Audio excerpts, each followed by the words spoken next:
ಕೇವಲ 2 ಸೈಟುಗಳನ್ನಷ್ಟೇ ಪಡೆಯಬಹುದು. 14 ಸೈಟ್ ಹೇಗೆ ಪಡೆಯಕ್ಕೆ ಸಾಧ್ಯ? 38,000 ಚದರ ಅಡಿ ಸಿದ್ದರಾಮಯ್ಯ ಕುಟುಂಬಕ್ಕೆ ನೀಡಲು ಹೇಗೆ ಸಾಧ್ಯ? ಕೇವಲ 4,800 ಚದರ ಅಡಿ ಪಡೆಯಲಷ್ಟೇ ಅವಕಾಶವಿದೆ. ದೂರುದಾರ ಸ್ನೇಹಮಯಿ ಕೃಷ್ಣ ಪರ ವಕೀಲರು ವಾದವನ್ನ ಮಂಡನೆಯನ್ನ ಮಾಡಿದರೆ ಕೋರ್ಟ್ನಲ್ಲಿ. ಭೂಮಿ ಸ್ವಾಧೀನಪಡಿಸಿಕೊಂಡ ಲೇಔಟ್ನಲ್ಲೇ ಸೈಟ್ ಅನ್ನ ನೀಡಬೇಕು.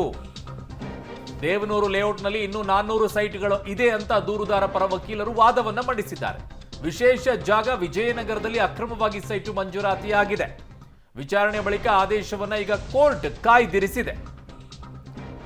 ನನ್ನ ಸಹೋದ್ಯೋಗಿ ಈಗ ಕ್ರೈಮ್ ಬ್ಯೂರೋ ಹೆಡ್ ಮುರಳೀಧರ್ ನನ್ನ ಸಂಪರ್ಕದಲ್ಲಿದ್ದಾರೆ. ಮುರಳಿ, ದ ವ್ಯಾಲ್ಯೂ ಪಾಯಿಂಟ್ ಅಂತ ಅನ್ಸುತ್ತೆ. ಈಗ ಮೂಡಾದವರು ಆ ಸೈಟ್ ಅನ್ನ ಪಡ್ಕೊಂಡಿದ್ದಾರೆ, ಅವರು ಜಾಗವನ್ನ ಖರೀದಿ ಮಾಡ್ಕೊಂಡಿದ್ದಾರೆ ಅನ್ನೋದಾದ್ರೆ, ಅದನ್ನ ಅಕ್ರಮವಾಗಿ ತಗೊಂಡಿದ್ದಾರೆ ಅನ್ನೋದಾದ್ರೆ, ಅದರ ಬದಲಿ ಜಾಗ ವಿಜಯನಗರದಲ್ಲೆಲ್ಲೋ ಮೈಸೂರಲ್ಲಿ ಕೊಡೋ ಬದಲಾಗಿ ಅಲ್ಲೇ ಮಾಡಿರುವಂತ ಲೇಔಟ್ ನಲ್ಲೇನೆ ಸೈಟ್ಗಳನ್ನ ಕೊಡಬಹುದಾಗಿತ್ತಲ್ಲ. ವ್ಯಾಲಿಡ್ ಪಾಯಿಂಟ್ ಅನ್ಸಲ್ವಾ ಮುರಳಿ?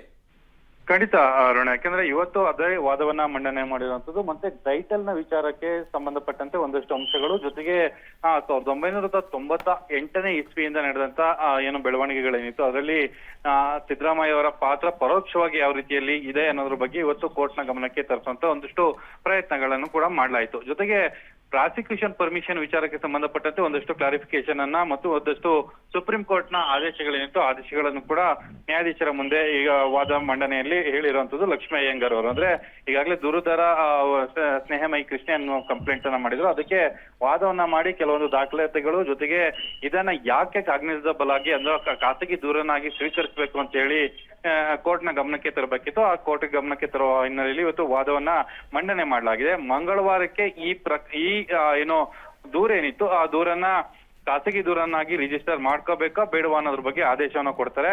ಮಂಗಳವಾರ ಬಹುತೇಕ ಮಧ್ಯಾಹ್ನ 3 ಗಂಟೆ ಸಂದರ್ಭದಲ್ಲಿ ಆದೇಶ ಬರುವಂತ ಸಾಧ್ಯತೆಗಳಿದೆ. ಆ ಆದೇಶ ಬಂದಾಗ ಇದು ಯಾವ ಪ್ರಕರಣ ಯಾವ ಹಂತಕ್ಕೆ ತೆಗೆದುಕೊಂಡು ಹೋಗುತ್ತೆ, ಅಂದ್ರೆ ಖಾಸಗಿ ದೂರನ್ನ ರಿಜಿಸ್ಟರ್ ಮಾಡ್ಕೊಳ್ಬಹುದಾ ಅಥವಾ ಇದನ್ನ ಕೇವಲ ವಜಾನ ಮಾಡ್ತಾ, ಇದು ಸಾಕಷ್ಟು ಕುತೂಹಲವನ್ನ ಮೂಡಿಸ್ತಾ ಇರುವಂತದ್ದು. ಅರುಣ್. ಓಕೆ ಮುರಳೀಧರ್, ನಿಮ್ಮೆಲ್ಲ ಮಾಹಿತಿಗೆ ಧನ್ಯವಾದಗಳು.